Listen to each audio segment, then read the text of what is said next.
Good morning, everybody. It is Friday, April 17th, 2020, and we are still in self-isolation.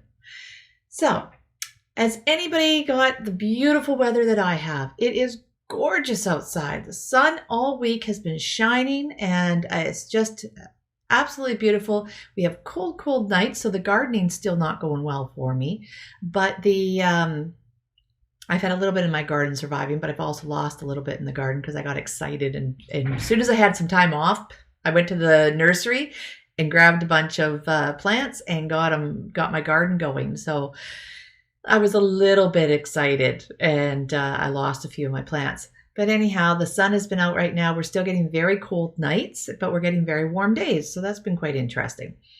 And thankfully, the gentleman that fixes our heat pump, which gives us air conditioning through the summer, is still working. Thank you. So anyhow, it's beautiful outside. I have really noticed how clear the sky in the Fraser Valley is. So I live out in BC in the Fraser Valley, and when I look up from the mountains and I look across the valley at the mountains on the other side, they are so beautifully crystal clear.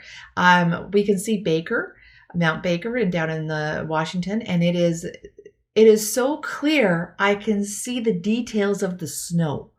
When I look at the tree line on the mountains and the trees of the mountain, it's like I can see the details of the trees, which normally I can't. Normally there's kind of a mild haze everywhere. Even on the best of days, there's a haze. But it is absolutely gorgeous out there. Gorgeous out there. So I just had to comment on that because it has been incredible. And I encourage you to go out. Well, part of keeping our mindset in a very healthy space is to take notice of what is wonderful in the moment. Okay. Living in the moment is extremely important, and it helps keep us out of anxiety and out of depression, right? Anxiety is worried about the future. Depression is concerned about is reliving the past. And to keep our minds out of that, we need to live in the present moment. And so I really encourage you, take stock right now of where you are in present moment. Do you have a roof over your head? Do you have food in your belly? Do you have, what does it look like out the window? If you're not allowed to go outside, what does it look like out the window? And appreciate what it is, whether it's sunshine, rain, snow, or anything else, which in BC, we know that we get all of that in a day. It changes in a day, but take notice of it and have appreciation for what it does for our earth, what it does for us. It cleans the air, cleans the sky, it waters our plants. It is a beautiful, beautiful thing. The weathers that we have, there is so much that can be appreciated in present moment. And that's how we keep ourselves clear. That is the number one way of keeping ourselves clear. That is step one to overcoming anxiety. Another aspect of overcoming anxiety is to meditate. And everybody's like, oh yeah, more meditation, another self-help guru telling you to meditate. Okay, I'm going to tell you something a little bit about meditation. That's a little different. Meditation has got a eye-rolling response from a lot of people because they don't actually understand it. It is not sitting for hours on end in an uncomfortable cross-legged position, humming, chanting, or whatever else image you have in your head. Meditation is about going within and connecting with your body, connecting with the inside of you, and breathing deeply. And studies show that in as little as 3 minutes, you start reversing your biology and transferring your biology away from stress and the fight or flight drive into a calmer, nurturing, more relaxed state. Okay. And from that state, our body moves into a nurturing, regrowth, creative space. 3 minutes. This isn't meditating for 45 minutes to an hour or anything else. Like that's fun. For someone like me, that's a lot of fun. But it doesn't have to be that way if you're not into meditation. 3 minutes and you start transforming your life. So 3 minutes. And it's a matter of breathing deep and going within yourself. That's it. Okay. Just another thing that a lot of people have expressed to me over the years is that they can't stop their brain from going. They can't get off the treadmill of the brain, the thoughts, right? And there's a couple of reasons for that. So one is we are in the fight or flight mode. We are in the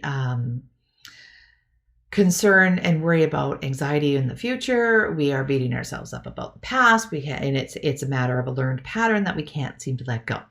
That's one of them. All right. And the only way you're ever going to learn how to let go is to just keep practicing, keep going back to the present moment. Live in the moment, live in the moment, live in the moment. Breathe, breathe, breathe, right? Breathe deep into your lower diaphragm. So that's the first one in order to get out of the anxiety state. Another one is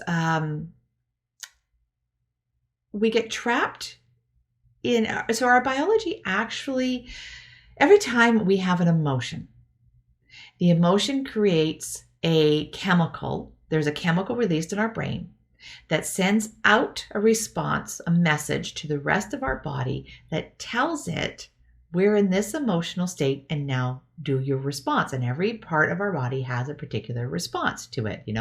If we are angry or if we're angry or frustrated, we tend to get tense, right? So the muscles here contract, the muscles here contract, right? Every part of our body has a different reaction to it.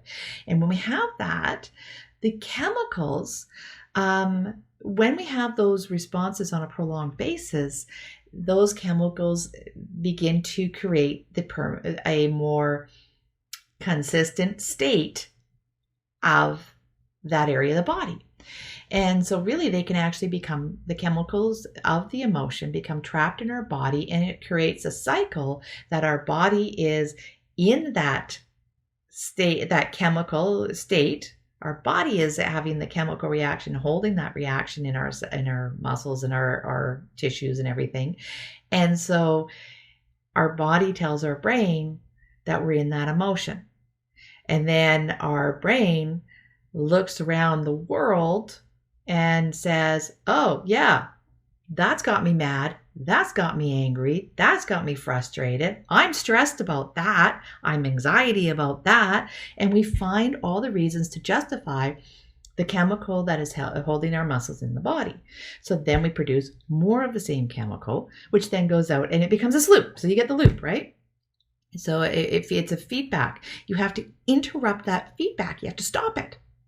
All right. So how do we stop it? We have to put a conscious effort into stopping it. We have to change the way that we're thinking, right? But we have these thoughts. Interesting. What science is showing is that when we move into the body, and particularly the heart, which is an interesting point as well, because the heart chakra itself is the bridging between the physical body and the mental body, right? The mental and spiritual chakras and the physical chakras. So when we move into the heart space, we get away from the thoughts and we get more tapped into our feeling. And when we tap into our feeling, we can actually choose what feeling we want. So, and we need to practice this more and more and more. So yeah, if you're really, start this practice when you are in a quiet, uninterrupted space. All right. But as you do the practice on a regular basis, your body starts to relearn, or we call it relearning. And actually, what we are actually doing is rechemicalizing our system and releasing the toxins, releasing the emotional chemicals of the negative emotions that we don't want, the stress and strain in our body. And we start reprogramming our tissues and our muscles in our body, right? The cells in our body to align in a more positive mind. So some people, now the next thing people are going to say to me is, well, I don't know. I can't choose my emotion. I feel what I feel, right? Well, you know what? That's a bunch of crap. You have free will, and you have a responsibility of your existence. The one thing that you can absolutely control and nobody can take away from you is the inside you. We have to give it away. Yeah, there's mind control. I think it's out there. Actually, I think it's impossible not to be out there. So there is mind control. There is a lot of hypnosis, and there's different things going on out there that we allow people to over. In the end, we are allowing them to override our personal control. Problem is, we've been born into this system, and we've been letting this override happen forever, right? We get it programmed into us from a childhood. You know, we got to listen to the adults. We got to listen to the media. We got to listen to what we're being told. We got to do what we're going to be told. We got to be a good kid, good child, right? Do what you're told. Do what you're told. So that we've abdicated our responsibility for our own existence, and we need to stop, and we need to take it back. And this is how you start taking it back. Okay, you start choosing the emotion you want to be feeling. So how do we choose the emotion? We have to go inside to our heart, and we have to feel the emotion. So if you want more love in your life, this is as simple as it goes. Every single self-help thing out there, I'll tell you the key of it right now. If you want love in your life, start feeling love, and it will attract to you. You will start transforming what you're giving out in the world. You start transforming what you see, and you'll start transforming what comes back to you. Right? You want love? Choose love. You want anger? Be angry. We have so many experiences throughout our life. There is always, no matter how horrible your life has been, there is a moment, at least one, usually there's a lot of them, that are the emotion that we want. So if we want love, we have all experienced love in some way or another. And we've all had some form of people caring for us and valuing us in some form or another. We need to look back. We need to grab onto those memories and remember what it felt like. And see, this is where it is. This is where we're using our brain to connect with our heart and remember how things felt. The difference of your mind and your heart is your mind is thinking, your heart is feeling. So we need to move into feel. And when we move into feel, there is actually more information going from our heart. So the vata nerve in the back, what is it called? I forget. The big nerve in the back of our brain and our spine and everything that transfers the most information throughout our body. It's the number one nerve in the body. Information, we all know information goes from our brain out to the rest of our body, but did you know there is more information going from our heart to our brain than there is from our brain to our heart? And the language of our heart is feel. It's what we feel that tells the information to our brain, which then tells us what to think. So if you want to get out of the negative thoughts, you want to get out of that constant spinning in your head that you can't get that voice out of your head, those thoughts out of your head, you can't calm down into a meditation. Get out of your thoughts and move into your feel. Think about what you feel. Okay? And sometimes many of us have gone through experiences in our life that has disconnected us so much from what we feel, right? We don't teach, most of the world does not teach our children to pay attention to what you feel. Emotional language is a big step. Actually, just did an interview. If you go into the YouTube channel here for this video, you will see I did an interview. Actually, I'm uploading it today. Pay attention. It's coming up today. I did an interview anyhow with Jamie Fuller. And towards the end of that video, about halfway through it, we sort of get into talking about emotional language because she's an expert. Oh, she is so good at understanding how to teach children emotional language. All right, so that's part of what in that interview, so check it out. So anyhow, we don't teach our kids emotional language. We don't teach them to listen to their emotions, to honor their emotions, to respond from their, to respond for the information that our emotions are giving us. There is no emotion. I don't believe there's any emotion that is bad. Even anger serves a purpose. All right, the first purpose that anger usually tells us is that we are disrespecting ourselves. We are allowing somebody to cross a boundary. We're not standing firm in who we are. That's the first message of anger, right? So if you're running around and you're a really angry person, it's probably rooted in not taking responsibility for yourself and not having boundaries. So think about that. Where are you not having boundaries in your life? Where are you not honoring and respecting yourself? Because that's why we don't have boundaries, because we're not honoring and respecting ourselves. So think about that. So anyhow, where would I go? Oh yeah, emotions. All right. Did you know that emotions are also tied into the feminine energy? Have you heard about this conscious awakening? Hello, we're in a conscious awakening, right? Well, what is that about? That is about allowing the feminine energy to rise again. And it is through the feminine energy that we're going to open our consciousness. It's not through the masculine, it's not through the logic, it's through the emotion.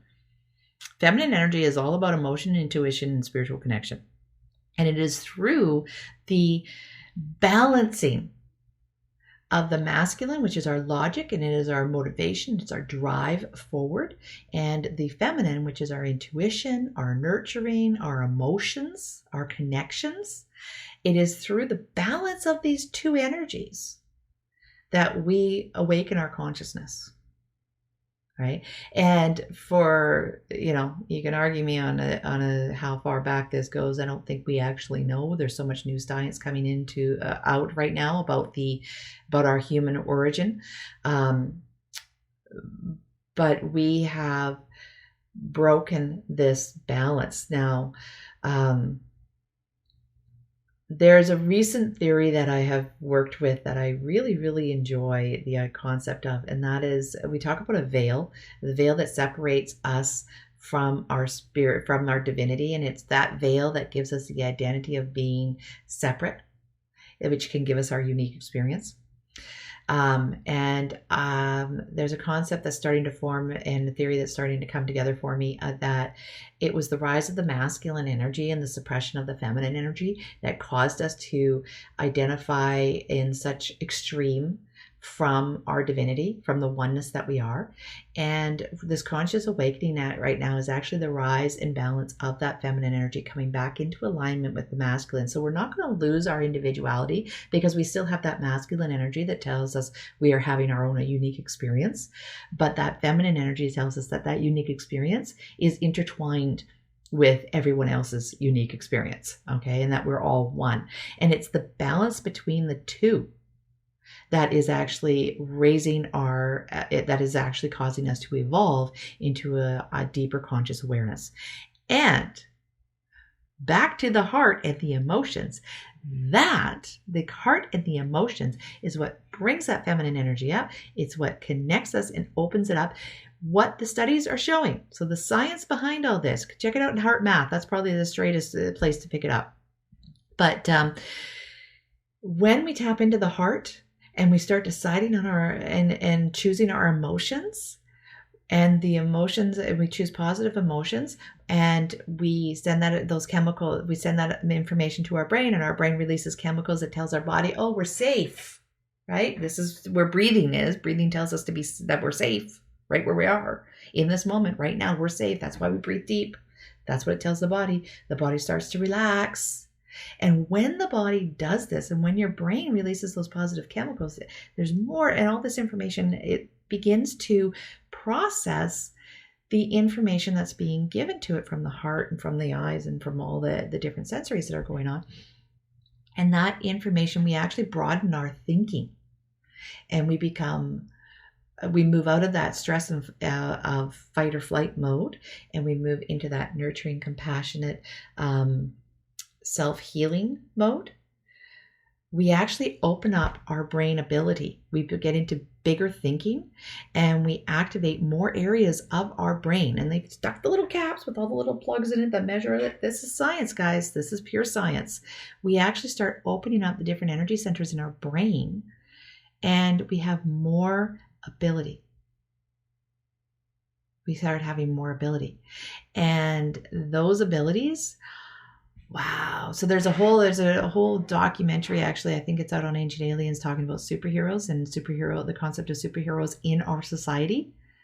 And the reason why we are so fascinated with superheroes, that's the reason, is because we are actually capable of those superhero powers. That's what the science is telling us. It's pretty interesting, isn't it? Yeah.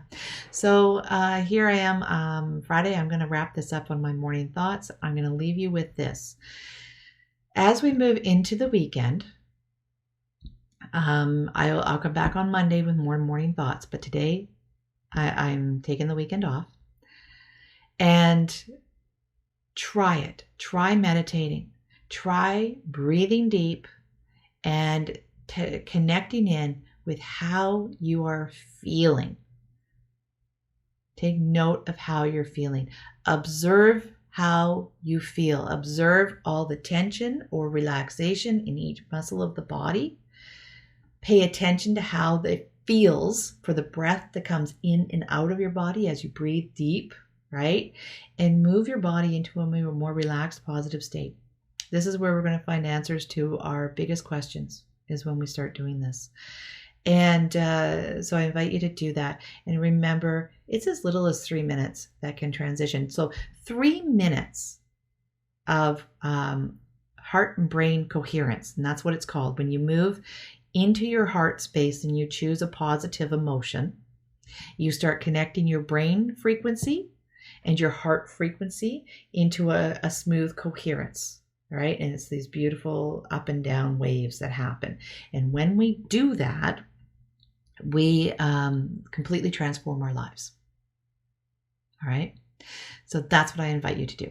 Move into your heart space, move into your body, practice your feel. Well, that's what I was going to say, is only in a matter of 3 minutes of being in a cohesive state between your brain and your heart, the effects, it has over 1,400 biological responses that happen within your body, all of which are positive, all of which are in our health, right? Our greater thinking, greater health. And the effects last up to 6 hours. 3 minutes for 6 hours of benefit. I think we can all find time to do that. All right? So start transforming your life. Take power back. You have the power. This is how we're going to take it back. Keep power in the people, right? It's about our freedoms. And the only way that we have freedom is if we take responsibility. All right. Have a good weekend. Enjoy your morning cup of coffee. Remember to explore yourself and the world. Shine bright. Check out my channel. Subscribe to my channel. Check out my next video. I'm starting to release some interviews. Check out, even though it's not the right day, but some of my previous morning thoughts are kind of interesting. I don't know if you're enjoying it. If you enjoyed this one, you might enjoy some of them. Anyhow, check out my channel, subscribe, promote, share these videos, and have a fantastic weekend. Enjoy.